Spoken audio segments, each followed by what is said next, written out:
샬롬, 평안하셨습니까? 예, 사자성어에 보면은 용두삼이라는 말이 있습니다. 머리는 뭐라고요? 용인데 꼬리는요? 뱀이다. 코로나 그때 한 1년 전만 해도 난리가 아니었는데 지금은 별로 그렇게 중요한 자리를 차지 않게 돼서 참으로 감사합니다. 예, 우리는 항상 말씀으로 건강하고 말씀을 통해서 우리의 현재 위치를 잘 보존하게 되시기를 바랍니다. 자, 우리 시편의 말씀을 보겠습니다. 시편 19편의 말씀입니다. 시편 19편 다윗의 시 영장으로 한 노래라. 예.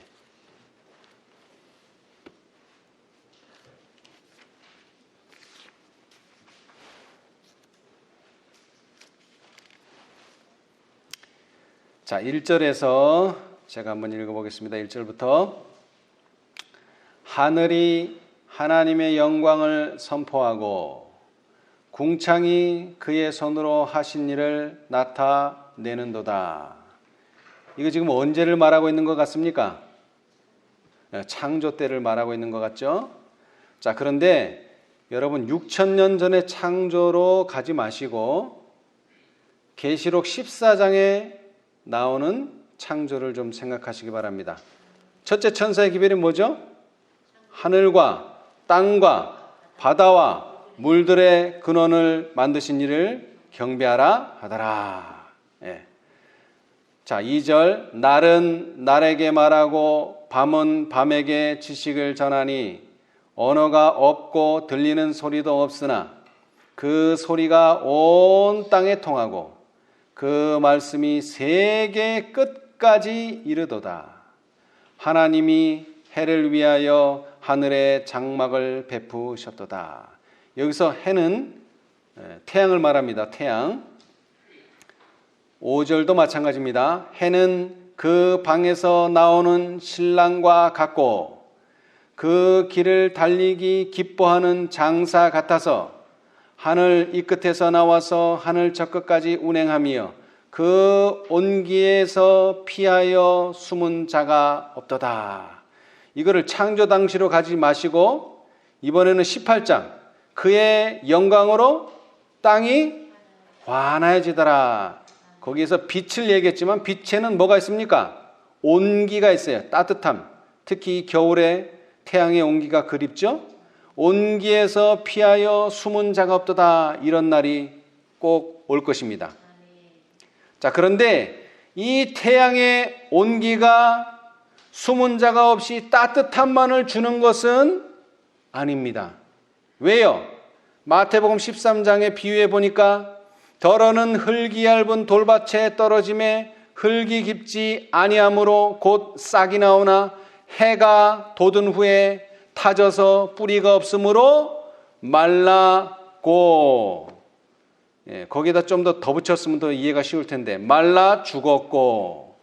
여러분, 태양이요 정말로 온기를 필요로 하는 사람에게는 온기도 주지만요 뿌리가 없는 식물은요 뿌리가 없으므로 말라 죽습니다. 여러분, 성경 말씀이 누군가에게는 기쁨과 희망이 되지만요 그 말씀대로 순종하지 않고 불순종하는 자들에게는요 이것은 심판의 말씀이 될 것입니다. 항상 양면성이 있다는 것을 기억하세요. 자, 그 다음에 제일 중요한 것은 이제 이제부터입니다. 7절 여호와의 율법은 완전하여 영혼을 소생케 하고 여호와의 증거는 확실하여 우둔한 자로 지혜롭게 하며 여호와의 교훈은 정직하여 마음을 기쁘게 하고 여호와의 계명은 순결하여 눈을 밝게 하도다. 예. 여러분, 이 성경을요 우리는 뭐라고 부릅니까? 말 그대로 성경이라고 부르죠. 그런데 성경은 이 성경책을요 가끔은 뭐라고 부를 때도 있어요? 율법이라고 말합니다. 율법. 예. 여러분 여기 종이가 하나 있는데요. 이 종이를요, 한 번 접으면은 몇 개가 나올까요? 한 번 접으면 2개가 나오죠. 2개. 그래서 이 율법을 한 번 접었다 피면은요, 증거라는 단어가 또 나와요. 증거. 그래서 이사야 8장 20절은 율법만 말하잖아요. 율법과 뭐? 증거의 말씀을 따르라. 예. 그런데 여기서도 마찬가지예요. 2개가 나와요. 율법이 나오고 증거. 그런데 사실은 하나예요. 그런데 왜 2개로 나눴냐면 그 하는 일이 2가지가 있다는 거예요. 여호와의 율법은 완전하여 영혼을 어떻게 한다고요?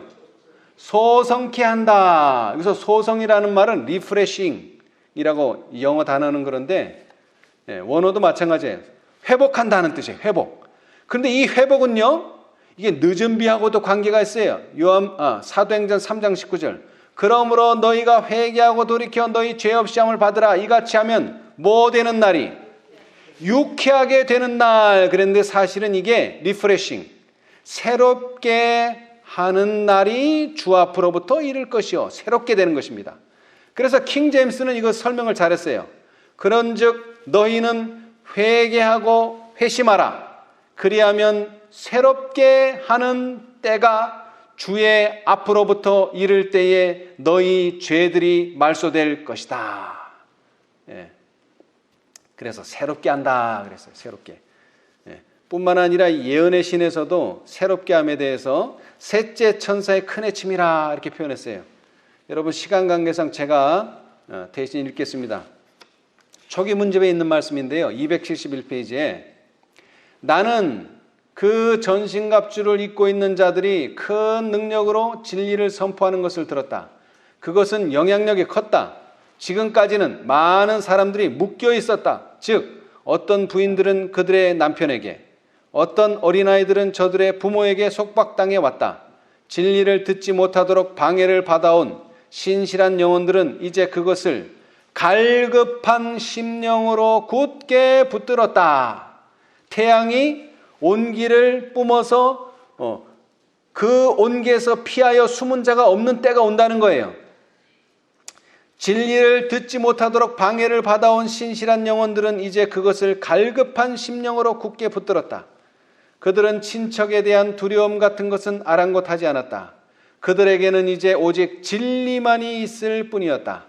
그 진리는 생명보다도 더 귀한 것이었다. 나는 무엇 때문에 이러한 큰 변화가 일어났느냐고 물었더니 한 천사가 그것은 늦은 비이며 주님의 임재하심으로 온 새롭게 하심이며, 이 새롭게 하심은 사도행전 3장 19절을 가리킵니다. 셋째 천사의 큰 해침이다 라고 대답했다.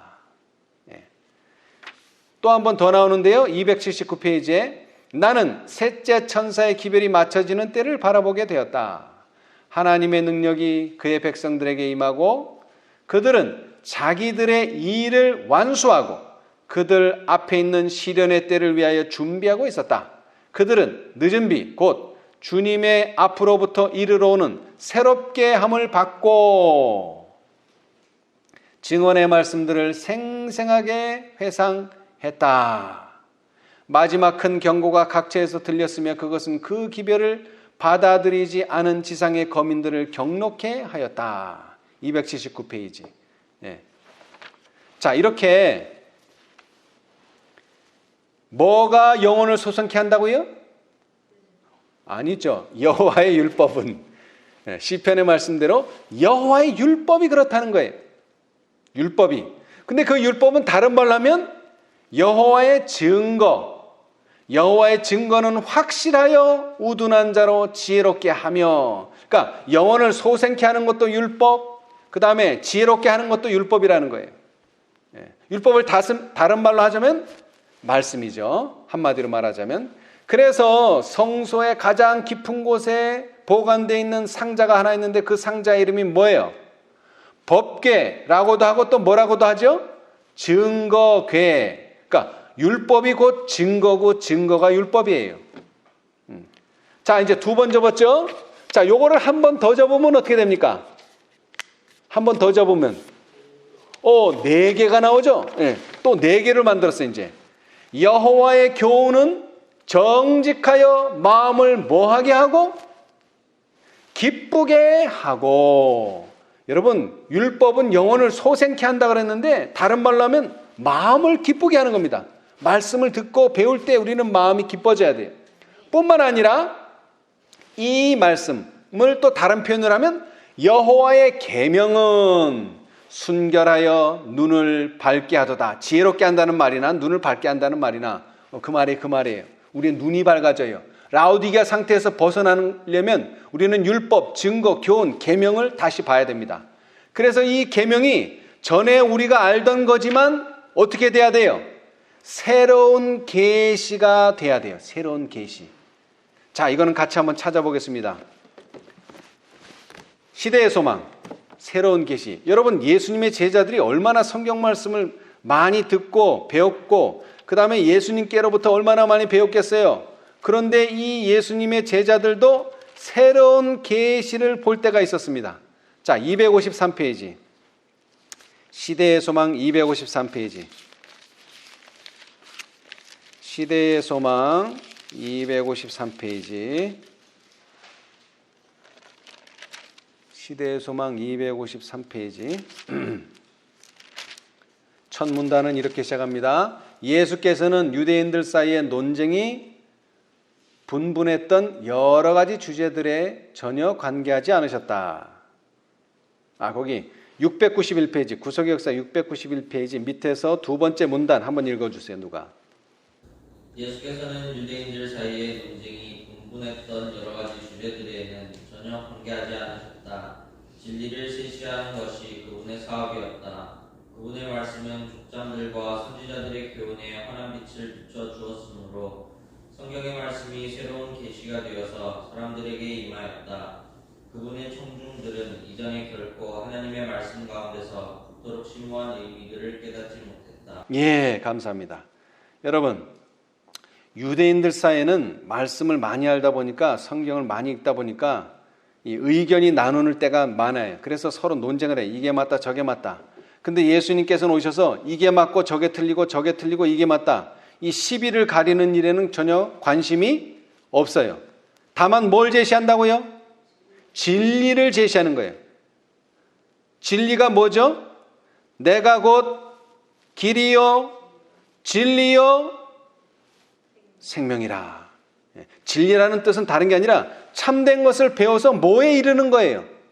생명에 이르는 거예요. 그 일을 하기 위해서 예수님 오신 거예요. 이게 맞고 이게 틀리고 시비를 가리려고 이 세상에 오신 거 아닙니다. 우리를 뭐 하도록? 생명을 얻도록 하시기 위해서 오신 거예요. 그게 그분의 사업이에요. 그래서 그분의 말씀은 족장들과 선지자들의 교훈에, 이거 족장들과 선지자들의 교훈, 다시 말하면 구약 성경 유대인들 잘 알아요. 그런데 거기에다가 예수님께서 진리를 제시하시니까 환한 빛을 비춰 주었으므로 성경 말씀이 이제는 새로운 계시가 되어서 사람들에게 임하였다. 말씀을 바꾼 게 아니에요. 똑같은 말씀인데 그 말씀을 통해서 새로운 계시를 보게 된 거예요. 우리도 마찬가지예요. 우리가 모르는 말씀, 전에 몰랐는데 새롭게 한다, 이런 말씀은 거의 없어요.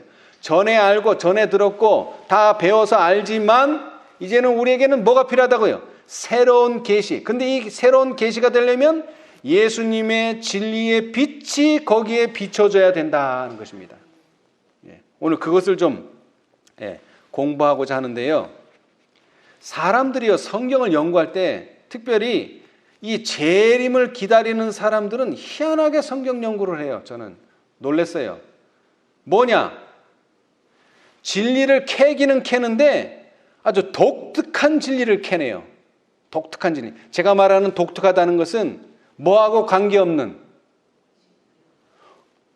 구속의 경륜하고는 관계가 아무것도 없는 것을 연구해가지고 대단한 걸 발견한 것처럼 이렇게 한단 말이에요. 여러분, 그게 맞는다고 해도 그것은 우리하고 관계가 없어요. 왜? 그거 안다고 해서 영생을 얻는 게 아니기 때문에 그래요. 우리는 성경을 왜 연구합니까? 너희가 성경을 왜 연구한다 그랬어요? 우리는 영생을 얻기 위해서 연구하는 거지, 나는 아는데 니네는 모르네? 이거 뭐 나를 드러내려고 연구하는 거 아니에요. 우리의 가장 중요한 성경 연구의 핵심은 이 연구를 통해서 예수님의 품성을 이해하고 예수님의 영광을 바라봄으로써 우리는 하늘을 갈 수 있는 준비를 하는 것입니다. 자, 이것은 제 말이 아니고, 자, 우리 494페이지를 봅시다. 494페이지. 시대의 소망 494페이지. 예. 494페이지. 여러분, 성경 연구는 중요한데요, 무엇과 연관이 되지 않으면, 구속의 경륜과 아무런 관계가 없으면 그 성경 연구는 폐기해야 돼. 폐기. 아무 필요가 없어요. 자, 494페이지. 가끔 예수께서 구약 성경의 말씀을 소개하시고, 종종 그분께서 구약 성경의 말씀을 소개하고 그것들이 자기와 자기의 속죄 사업에 적용되는 것을 보여주셨을 때 제자들은 성령의 깨우치심을 받고 천국의 분위기 가운데 들어갔다. 제자들은 선지자들이 기록한 영적 진리를 기록자 자신들보다 더 분명하게 깨달았다. 그 후에 그들이 구약 성경을 읽었을 때는 서기관과 바리새인의 교리나 이미 죽은 현인들의 어록들처럼 대하지 않고 하나님의 새로운 계시로 대하였다. 세상이 능히 저를 받지 못하나니 이는 저를 보지도 못하고 알지도 못함이라. 그러나 너희는 저를 아나니 저는 너희와 함께 거하시니요 또 너희 속에 계시겠다고 한 그분은 제자들은 바라보았다. 아멘. 예, 제가 채널에서 찾은 것과 책이 좀 달라서 그랬습니다. 자, 다시 한번 읽어보면은요, 종종 그분께서 구약 성경의 말씀을 소개하고 그것들이 자기와 자기의 속죄 사업에 적용되는 것을 보여주셨을 때 뭐가 됩니까? 제자들은 성령의 깨우치심을 받고 천국의 분위기 가운데 들어갔다. 제자들은 선지자들이 기록한 영적 진리를 기록자 자신들보다 더 분명하게 깨달았다. 여러분, 이런 일이 가능합니까? 기록한 사람보다도 더 분명하게 깨달았대요. 야, 이거 대단한 일 아닙니까? 그 후에 그들이 구약 성경을 읽었을 때 이제 이렇게 깨닫고 나서, 근데 그 깨달음은 어떻게 왔다고요? 예수님과 예수님의 속죄 사업에 적용되었을 때, 그리고 성령의 깨우침을 받았을 때 그렇게 됐다는 거예요. 그 후에 그들이 구약 성경을 읽었을 때는 서기관과 바리새인의 교리나 이미 죽은 현인들의 어록들처럼 대하지 않고 뭐로 대하였다? 하나님의 새로운 계시로 대하였다. 아멘. 여러분, 우리는 새로운 계시가 필요합니다. 그 새로운 계시를 주시기 위해서 계시록 14장과 18장의 사자들이 필요한 거예요. 왜? 전에 이미 기록된 성경 말씀, 전에 이미 기록된 예언의 신이지만 이것들을 통해서 우리가 뭐를 하게 될 때, 이 말씀들이 속죄 사업과 어떻게 적용되는지를 깨닫게 될 때, 성령께서 그들을 깨우치게 되고 성령이 그들을 깨우치게 될 때 우리는 새로운 계시, 새로운 깨달음으로 말씀을 보게 될 것입니다. 그것을 보여주는 실제적인 사건이 바로 율법사의 질문입니다. 자, 우리 이제 누가복음을 보시겠습니다. 누가복음. 여러분, 율법사가 뭐 하는 사람입니까? 율법사. 율법을 연구하는 사람입니다. 말 그대로 율법을 연구하는 사람이에요. 율법사. 예. 다시 말하면 구약 성경을 많이 읽는 사람입니다. 연구하는 사람이에요. 자, 그러면 성경 말씀을 알까요? 모를까요? 잘 알죠. 자, 그런데 그가 질문합니다. 말씀을 모르는 사람이요? 아는 사람이? 말씀을 아는 사람이. 자, 25절. 누가복음 10장 25절. 어떤 율법사가 일어나 예수를 시험하여 가로되 선생님, 내가 무엇을 하여야 영생을 얻으리까? 여러분, 이것은 꼭 율법사만이 아니라 성경을 어느 정도 아는 사람들은 다 이런 의문이 있습니다. 의문이 있어요. 자, 그런데 왜 하필 선생님에게, 예수님에게 이 질문을 했을까요? 왜? 율법을 많이 아는데. 예수님의 말씀을 들어보니까 그 말씀을 들을 때 뭐가 와요? 뭐가 생겨요? 확신이 생겨요. 아, 내가 전에 몰랐던 것 또는 알았지만 이건지 저건지 사실 확실한 뭐를 잡지 못했는데 예수님의 말씀을 들으니까 뭐가 와요? 확신이 와요. 그래서 이분한테 물어서 답을 얻는다면 이 답은 정확하다, 틀리다? 정확하다. 확신이 있기 때문에 지금 질문하는 거예요. 자, 내가 무엇을 하여야 영생을 얻으리까? 여러분, 여기서 선생님이라 그랬는데 이 선생님이라는 말은 무슨 뜻입니까? 나는 제자다, 그런 뜻입니다. 나는 제자다. 나는 제자다라는 뜻은 뭐죠? 당신이 말씀하시면 내가 그 말씀은 듣겠습니다, 그런 뜻이기도 합니다. 선생이라는 표현은. 자, 그런데 그 선생님께서 내가 그분의 말씀은 청취하고 듣겠다, 귀 기울여 듣겠다 그랬는데 그분이 뭐라고 말씀하셨어요? 답을 주신 게 아니라 너는 이미 알고 있지 않니? 너도 알고 있잖아. 율법에 무엇이라 기록되었으며 내가 어떻게 읽느냐?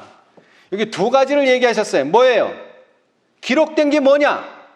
그 다음에 그 기록된 것을 너는 어떻게 읽느냐? 예. 여러분, 성경을 이단자들, 정통적인 하나님의 신앙, 기독교에서 나가는 사람들은 성경 모르는 사람입니까? 성경 잘 아는 사람들입니까? 성경 잘 아는 사람들이에요. 뭐를 잘 알아요? 기록된 것을 잘 알아요. 근데 어떻게 읽어서 이단자가 됐어요? 잘못 읽어서 이단자가 되는 겁니다. 몰라서 이단자 되는 게 아니라 잘못 읽어서 이단자 되는 거예요. 잘못 읽어서. 왜? 뭐랑 매칭이 안 되니까. 구속의 경륜하고는 매칭 안 시키고 그저 자기 하나 아는 거 가지고 깨달았다고 하는 그런 사람들이 이단자가 되는 거예요.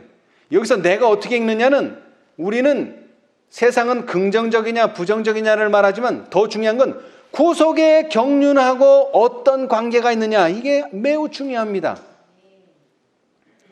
자, 이미 율법사는 답을 알고 있어요. 대답하여 가로되 내 마음을 다하며 목숨을 다하며 힘을 다하며 뜻을 다하며 주 너의 하나님을 사랑하고 또한 내 이웃을 내 몸과 같이 사랑하라 하였나이다. 지금 뭐를 얘기한 겁니까? 율법을 얘기한 거예요. 율법을. 근데 율법을 어떻게 얘기했어요? 율법을 한번 접으면 뭐가 나오죠? 두 조각이 나오죠.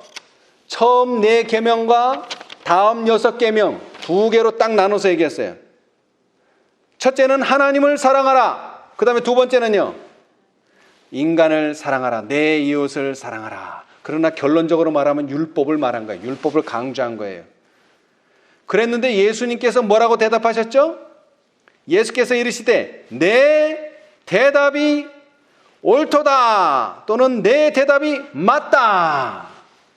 다시 말하면 질문을 율법사가 했지만 사실 답은 알고 있어요? 모르고 있어요? 율법사가 알고 있어요. 근데 뭐가 없어요? 거기에 대한 확신이 없는 거예요. 왜 확신이 없을까요? 경험하지 못했기 때문에 확신이 없는 거예요. 경험하지 못했기 때문에. 왜 경험을 못했을까요? 이제 그 답이 뒤에 나와요. 그 답이. 자, 내 대답이 옳도다. 이를 뭐 하라? 이를 기억해라? 아니요. 기억은 이미 하고 있어요. 뭐를 하라? 실천하라. 그러면 여태까지 뭘 안 한 거예요? 실천을 안 한 거예요. 알기는 아는데 실천을 안 해서 확신이 없는 거예요. 몰라서 확신이 없는 게 아니라 알기는 아는데 실천을 안 했기 때문에 확신이 없고 실천을 안 했기 때문에 경험을 못하고, 그러니까 예수님한테 질문하는 거예요. 내가 무엇을 하여야 영생을 얻으리까? 예. 그런데 이 대답도 사실은 이게 쉬운 대답이 아니에요. 여러분, 이 율법사가 대답할 때는 39권 율법만 있었지만 지금은 몇 권이 돼버렸어요. 이제 신약까지 늘어나서 66권이 됐어요. 더 두꺼워졌어요, 책이. 그런데 결론은 뭐예요? 이 답을 벗어나지 않아요. 뭐라고요? 사랑하라. 율법을 제시해야 돼요. 율법을 순종하는 자는 살게 돼 있어요. 근데 그 순종하라는 말은 율법을 생애에서 뭐하라? 행하라. 실천하라. 이런 것입니다. 실천하라. 예. 자, 여기에 실천은 한 단어로 말하자면 뭡니까? 한 단어로 말하자면 율법을 실천하는 것을 한 단어로 말하자면 사랑하라입니다. 사랑하라. 다른 거 없어요. 자, 성경은 이것에 대해서 분명히 말합니다. 자, 요한일서 4장 16절로부터 21절을 누가 좀 읽어주세요. 요한일서 4장 16절로 21절. 하나님이 우리를 사랑하시는 사랑을 우리가 알고 믿었노니 하나님은 사랑이시라. 사랑 안에 거하는 자는 하나님 안에 거하고 하나님도 그 안에 거하시느니라. 이로써 사랑이 우리에게 온전히 이룬 것은 우리로 심판날에 담대함을 가지게 하려 함이니 주의 어떠하심과 같이 우리도 세상에서 그러하니라. 사랑 안에 두려움이 없고 온전한 사랑이 두려움을 내어 쫓나니 두려움에는 형벌이 있음이라. 두려워하는 자는 사랑 안에서 온전히 이루지 못하였느니라. 우리가 사랑하면 그가 먼저 우리를 사랑하셨음이라. 누구든지 하나님을 사랑하노라 하고 그 형제를 미워하면 이는 거짓말하는 자니 보는 바 그 형제를 사랑치 아니하는 자가 보지 못하는 바 하나님을 사랑할 수가 없느니라. 아멘. 우리가 이 계명을 주께 받았나니. 여러분, 새 계명 받은 거 아닙니다. 새 계명 받은 거 아니에요. 십계명 외에 무슨 또 새 계명 요한만 혼자 어디 가서 받은 게 아니라 십계명을 알고 있었지만, 율법을 알고 있었지만 이제 그는 새로운 계시로 율법을 보게 됐다 이겁니다. 우리가 이 계명을 주께 받았나니 하나님을 사랑하는 자는 또한 그 형제를 사랑할지니라. 아멘. 자, 여러분 여기 보세요. 16절. 하나님이 우리를 사랑하시는 사랑을 우리가 뭐하고? 16절. 알고 그 다음에는 믿었노니. 여러분, 믿기 위해서는 뭐부터 해야 돼요? 알아야 돼요. 사랑을 받은 적이 없는 사람은 절대로 사랑할 수 없습니다. 왜? 방법을 몰라요. 사랑받은 자만이 사랑할 수 있어요. 사랑받지 못한 사람은 절대 사랑할 수 없어요. 왜? 방법을 몰라요. 하나님은 사랑이시라. 사랑 안에 거하는 자는 하나님 안에 거하고 하나님도 그 안에 거하시느니라.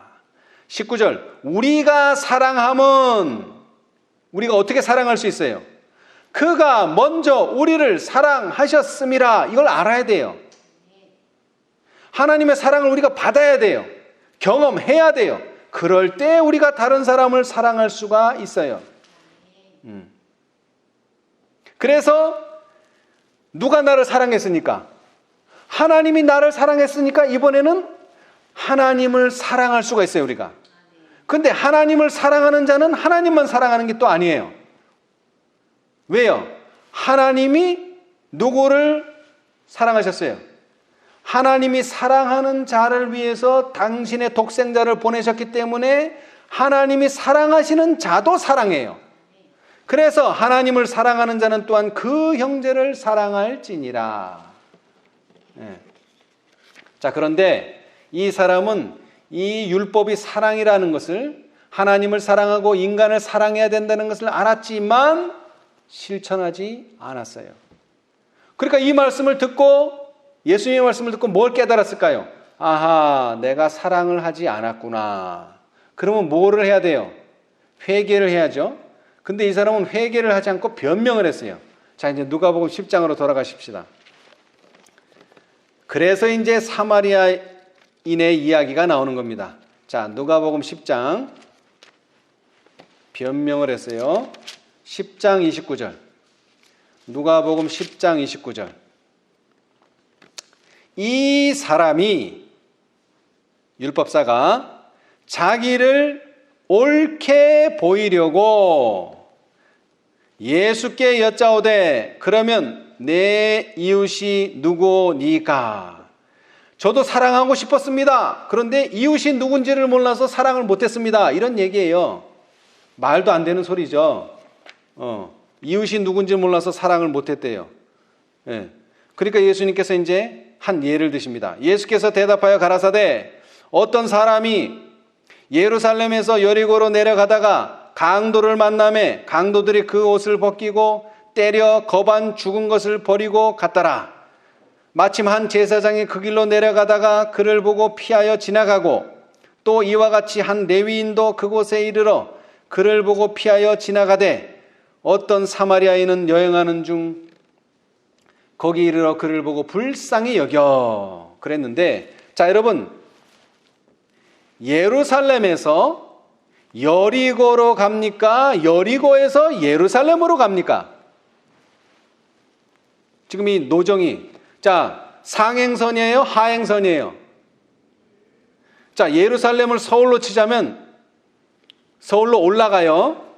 그 다음에 우리 보은으로 오면 내려오는 건데, 자 상행선 올라가는 길이에요? 내려오는 길이에요? 하행선이에요? 하행선이에요. 하행선. 그러면 예루살렘에 가서 뭘 듣고 왔을까요? 뭘 들었는지 뭔지는 모르겠지만 종교 행사에 갔다면 절기를 지키고 왔을 것이요, 안식일에 예배를 드렸다면 예배를 드리고 왔을 것이요, 뭔가 종교적인 감화를 받고 집으로 가는 길에 여리고가 집인 것 같아요. 그래서 여리고로 가는데 지금 감화를 받았어요. 감화를. 근데 이 사람은 누구예요? 제사장이고 레위인이에요. 성직자예요. 성직자. 성경 말씀 잘하는 사람이에요. 그런데 어떤 사람이 강도를 만났는데 그 강도 만난 사람을 도와주지 않고 그냥 피해 버렸어요. 왜 피했을까요? 물론 거기에는 다 이유가 있죠. 왜? 강도가 나타났다는 것은 자기도 거기에 오래 있다가는 자기도 피해를 볼 수 있다. 네. 이유는 다 있어요. 자, 그런데 이 사람들은 성직자였지만, 종교인이었지만 성경에서 배운 대로 하지 않았어요. 자, 그런데 33절에 어떤 사마리아인은 여행하는 중에 거기 이르러 그를 보고 불쌍히 여겨 가까이 가서 기름과 포도주를 그 상처에 붓고 싸매고 자기 짐승에 태워 주막으로 데리고 가서 돌보아 주고. 여러분, 이 유대인들은요, 이방인과 사마리아인은 경멸합니다. 왜 그렇습니까? 신앙인이 아니기 때문에 경멸해요. 그런데 정작 신앙인이라고 하는 사람들은 피하고, 신앙인이 아니라고 경멸했던 신앙심 하나도 없는 사마리아인은 어떻게 했어요? 이 사람이 유대인이냐 사마리아인이냐 내 이웃이냐 아니냐 따지지 않고 일단 이 사람이 공경에 처했기 때문에 도움이 필요하기 때문에 도움을 줬어요. 뿐만 아니라 35절 이튿날에 데나리온 둘을 내어 주막 주인에게 주며 가로되 이 사람을 돌보아 주라. 부비가 더 들면 내가 돌아올 때에 갚으리라 하였으니 내 의견에는 이 세 사람 중에 누가 강도 만난 자의 이웃이 되겠느냐. 가로되 자비를 베푼 자니이다. 자, 이번에도 답을 맞췄어요. 이건 틀릴 수가 없어요. 그러니까 답을 모르는 게 아니라, 말씀을 모르는 게 아니라 실천하지를 않았다는 것입니다. 그리고 실천할 수 있도록 기회를 줬을 때 변명을 했다는 것입니다. 예. 자, 여기 보면은요, 선한 사마리아 사람의 이야기 가운데서 예수께서는 자신과 자신의 사명을 묘사하셨다. 인류는 사단에게 속임을 당하고 상처를 입고 도둑맞고 파멸되어 멸망당하도록 버림을 받았다. 여러분, 그 사람이 가만 놔뒀으면 어떻게 됐을까요? 죽었죠.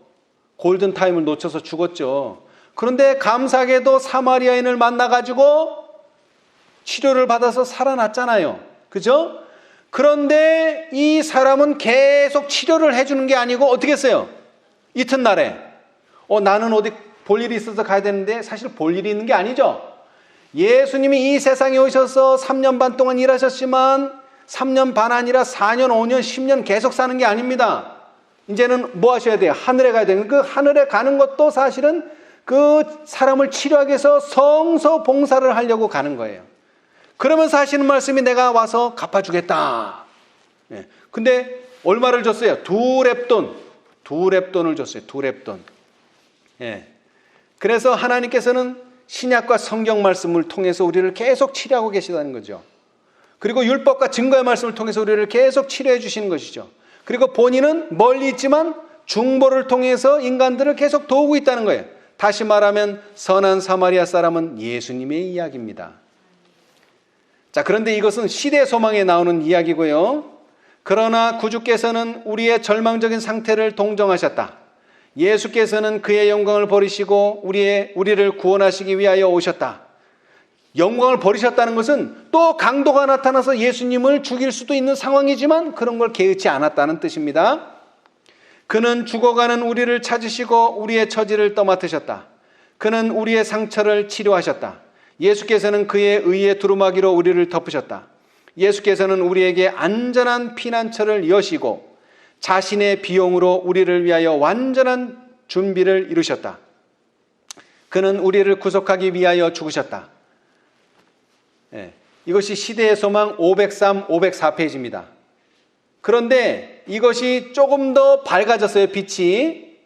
실물교훈에는 똑같은 사건을 이렇게 묘사합니다. 그 사마리아 사람은 내 이웃을 내 몸과 같이 사랑하라는 계명을 이행함으로써 자기를 업신여기는 사람들보다 더 의롭다는 것을 드러내었다. 사마리아 사람은 자기의 생명이 위험에 처해 있음에도 불구하고 상처 입은 사람을 자기 형제처럼 대했다. 이 사마리아 사람은 그리스도를 대표한다. 이것이 실물교훈 381페이지입니다. 시대의 소망은 1898년에 쓰여졌고요. 여기서 2년을 더해서 1900년에는 실물교훈이 쓰여졌는데 실물교훈은 더 밝은 빛으로 이 사마리아 사람은 누구를 대표한다고요? 그리스도를 대표한다 그랬어요. 그리스도를. 예.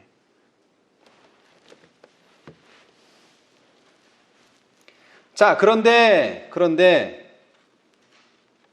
이 유대인, 다시 말하면 제사장, 레위인은 왜 이 사람을 돌볼 수 없는가? 그것은 그들이 라오디게아 상태에 빠졌기 때문에 그래요. 그런데 2000년 전에 이 유대인들만 라오디게아 상태에 빠진 게 아니라 재림을 기다리는 사람들 속에서도 이 라오디게아 상태가 나타납니다. 자, 한번 같이 찾아보겠습니다. 초기문집. 이것은 다 같이 한번 찾아보겠습니다. 초기문집 107페이지. 초기문집 107페이지. 증언의 말씀 가운데서 라오디게아 상태를 가장 먼저 언급한 책이 바로 초기문집이죠. 107페이지, 107페이지. 초기문집 107페이지. 교회의 소망, 교회의 소망. 교회의 소망이라는 장.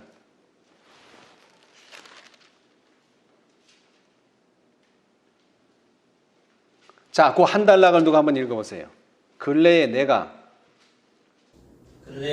온유하고 겸손하신 예수님의 추종자들을 찾기 위하여 주위를 살펴보았을 때 내 마음은 심히 괴로웠다. 그리스도의 신속한 재림을 기다린다고 공언하는 많은 사람들이 이 세상의 조류를 따라가고 있다. 그들은 하나님의 인정을 받기보다는 주위 사람들에게서 갈채받기를 훨씬 더 열렬히 구하고 있으며 그들이 갓 떠나온 이름뿐인 교회들처럼 냉랭하고 형식적이다. 라오디게아 교회의 본인 기별의 말씀은 그들의 현재의 형편을 잘 묘사해주고 있다. 저들은 차지도 아니하고 더욱지도 아니하고 그저 미지근하다.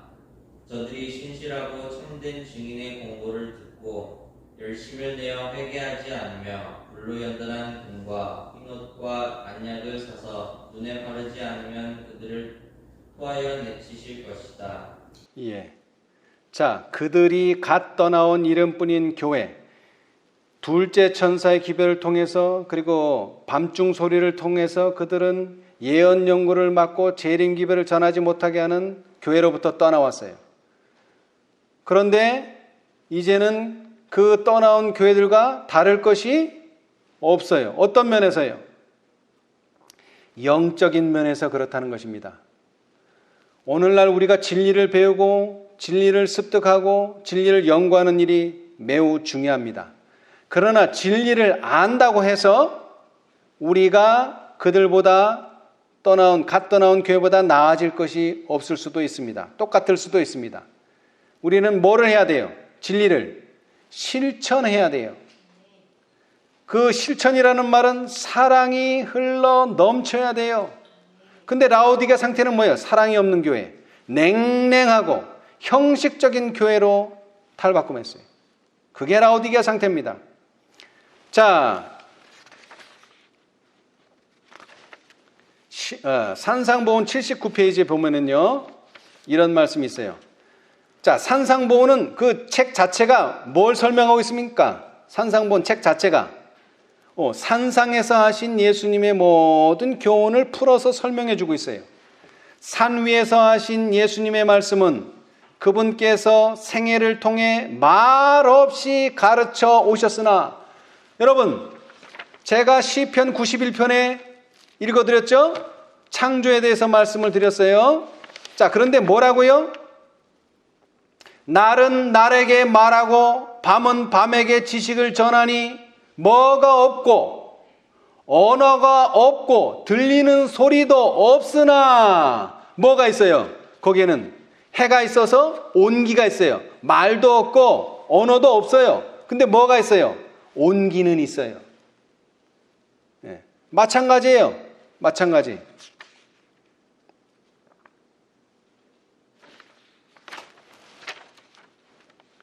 자, 산 위에서 하신 예수님의 말씀은 그분께서 언어로 한 게 아니라 뭐를 통해서? 생애를 통해서 말없이 가르쳐 오셨으나 품성으로 가르쳤다는 얘기예요. 말로 가르친 게 아니에요.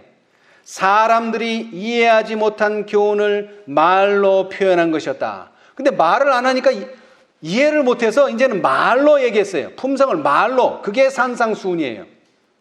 그들은 예수께서 그처럼 대단한 능력을 가지고도 그들이 가장 좋게 생각하는 것을 얻는데 그 능력을 사용하지 않자 어떻게 저럴 수 있는가 하고 의아해했다. 그러니까 사람들은 산상보훈의 그 놀라운 말씀을 영적인 축복을 받으려고 하는 것이 아니라 육적인 축복, 현세적인 유익만을 원하는 거예요.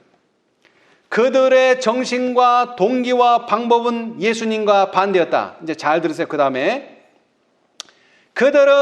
유대인들은 매우 열성적으로 율법을 존중했지만 실제적인 목적은 자신의 영광이었다. 사실은 율법을 높인 게 아니에요. 자기의 유익을 추구한 거지. 이 때문에 그리스도께서는 자를 사랑하는 자는 율법을 범하는 자임을 그들에게 나타내시고자 하셨다. 여러분, 이게 무슨 말입니까? 이게 무슨 말이에요? 여러분, 남의 물건 훔치지 않아도 자기 것만 위하는 사람은 뭐를 범하는 사람? 율법을 범하는 사람이에요. 살인하지 않아도 자아를 사랑하는 사람은 율법을 범하는 사람이에요. 율법의 범위는 그렇게 넓습니다. 자, 이번은 중요하니까 우리 다 함께 찾아보겠습니다. 이것을 한마디로 말하자면, 사랑과 관련해서 말하자면 이겁니다. 시대의 소망 505페이지. 자, 시대의 소망 505페이지. 시대의 소망 505페이지. 여러분, 율법이라고 해서 뭐 안식일 지키고 살인 안 하고 뭐 안 하고 뭐 하고 이런 조목조목 지킨다고 율법 지키는 거 아닙니다. 물론 그것도 지키는 거지만 율법의 정신을 어기면 다 율법 범하는 자예요. 자, 505페이지. 이 모든 것은 율법의 원칙, 즉 선한 사마리아인의 이야기 가운데서 예증되고, 자, 거기 한번 누가 천천히 읽어주세요. 천천히.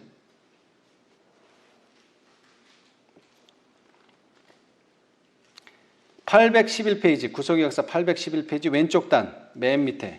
이 모든 것은 율법의 원칙, 즉 선한 사마리아인의 이야기 가운데서 예증되고 예수님의 생애에서 명백하게 나타난 원칙의 성취에 불과하다.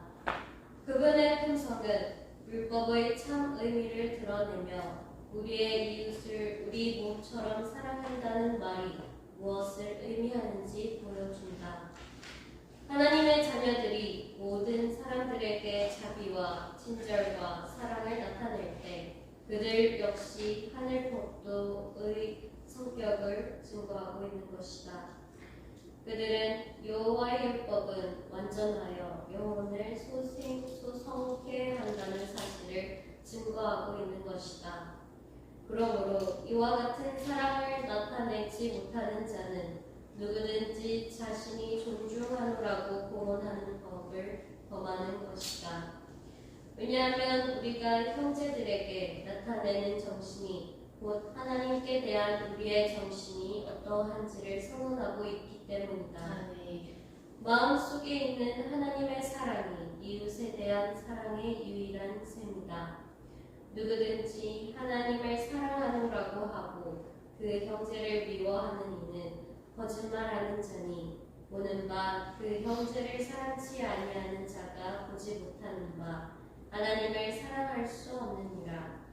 사랑하는 자들아, 만일 우리가 서로 사랑하면 하나님이 우리 안에 거하시고 그의 사랑이 우리 안에 온전히 이루느니라. 아멘. 자, 여러분, 이 말씀을 꼭 기억하시기 바랍니다. 이와 같은 사랑을 나타내지 못하는 자는, 여기서 이와 같다는 말은 예수님의 품성을 통해서 증명된 사랑, 그 다음에 사마리아인의 그 이야기를 통해서 증명된 사랑, 이러한 이와 같은 사랑을 나타내지 못하는 자는 누구든지 자신이 존중하노라고 공언하는 법을 범하는 것이다. 여러분, 우리 손발을 또 우리 온몸을 묶어 놓으면 8가지 계명은 지킬 수 있어요. 하지 말라는 건 안 할 수 있어요. 그러나 2가지는 할 수가 없어요. 그런데 율법은 그것보다 더 원대한 뜻을 가지고 있어요. 사랑하지 않는 자는 법을 범하는 것이다. 사랑하지 않는 자는 법을 범하는 것입니다. 이것이 오늘 율법사에게 예수님께서 증거하신 말씀이에요.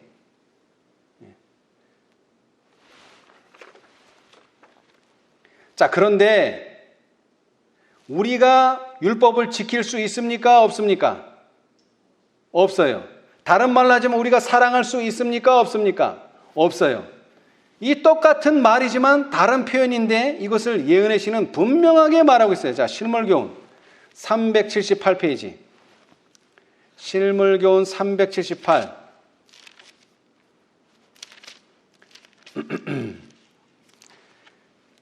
자, 사마리아인의 비유를 실물교훈에서 다시 설명합니다. 다시 설명해요. 자, 378페이지. 그리스도께서는 아무도 자기 자신의 힘으로 율법을 지킬 수 없다는 것을 알고 계셨다. 이미 알고 계셨어요, 예수님께서는. 그런데 예수님께서 뭐라고 얘기했어요? 율법사한테. 이를 행하라. 그리하면 살리라. 근데 뭐를 알고 계셨다고요? 율법사가? 자기의 힘으로는 율법을 지킬 수 없다는 걸 알고 있었어요. 그러면서도 지키라는 거예요. 그러면 어떻게 지킬 수밖에 없어요?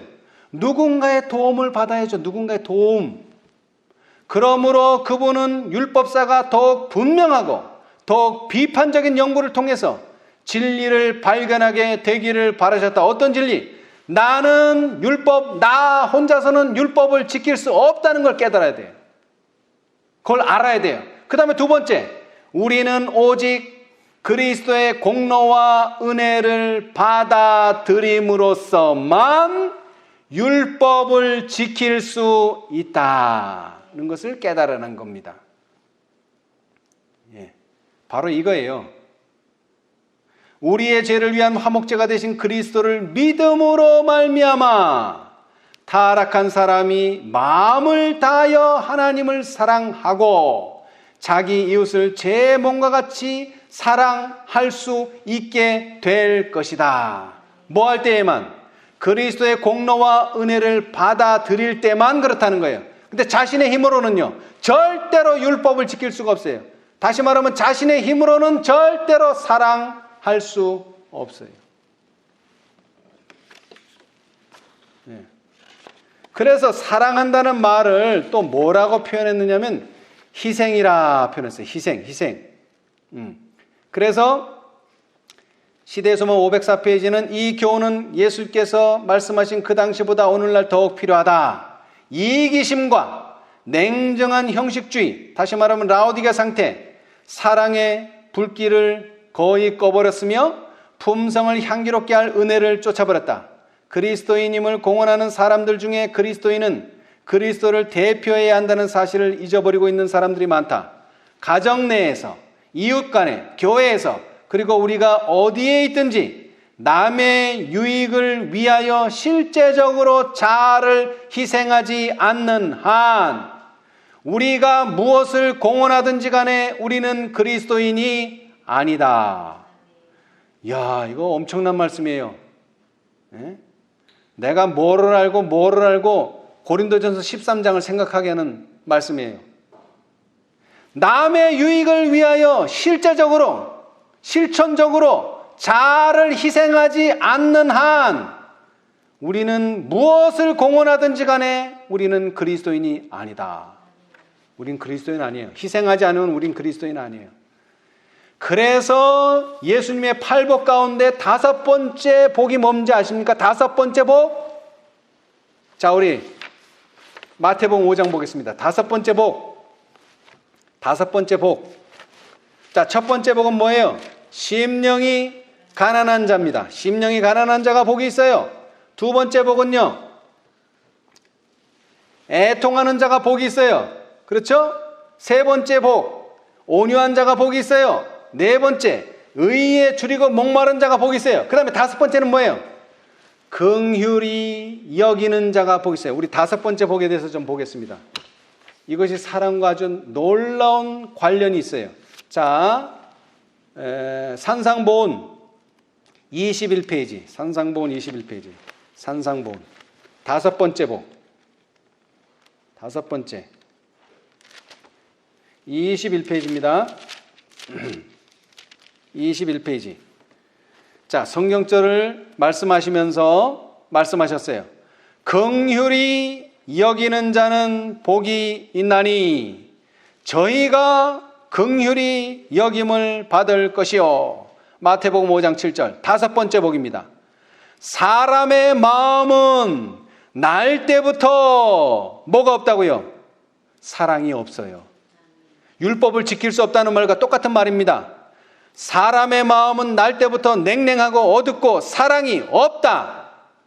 그러므로 사람이 자비와 용서의 정신을 나타낼 때는 언제나 자기 스스로 그렇게 하는 것이 아니고, 줄레도 없어요. 내 속 안엔 줄레도 없어요. 사랑이.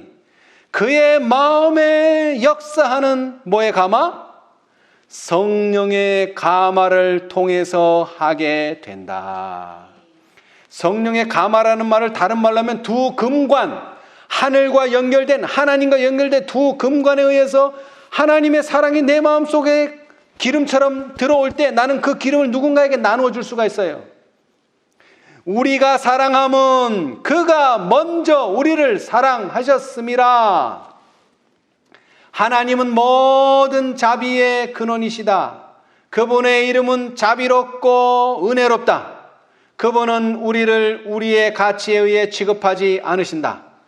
우리가 당신의 사랑을 받을 가치가 있는지 묻지 않으시고 우리를 가치 있게 해주기 위하여 당신의 풍성한 사랑을 부어 주신다. 그분께서는 원한을 품는 분이 아니시다. 그분은 벌을 주려 하지 않으시고 구속하려 하신다. 당신의 섭리를 따라 나타내시는 엄격함도 실은 완악한 자들의 구원을 위한 것이다. 그분께서는 사람들의 고통을 씻어주고 그들의 상처에 향유를 발라주고자 심히 갈망하신다. 하나님께서 형벌받을 자는 결단코 면제하지 않으심이 사실이다. 그러나 그 죄는 제거해 주시기를 원하신다. 아멘. 긍휼히 여기는 자는 신의 성품에 참여하는 자들이다. 그러므로 그들 안에는 하나님의 자비로운 사랑이 나타난다. 무한한 사랑이신 하나님과 일치되는 마음을 가진 모든 사람은 남을 교화시키기 위해서는 힘을 쓰되 남을 정죄하지는 않는다.